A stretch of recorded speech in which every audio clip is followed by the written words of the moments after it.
Specially built weather radios will be automatically activated to warn of the impending hazards. Tests of these radios and the warning alarm system will be conducted by the National Weather Service every Wednesday between 11 a.m. and noon.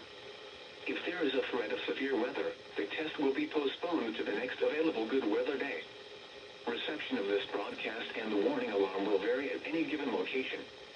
This variability, normally more noticeable at greater distances from the transmitter, will occur even though you are using a good quality receiver in perfect working order. To provide the most consistent warning service possible, the warning alarm will only be activated for warnings in selected watches affecting the listening area. Nice.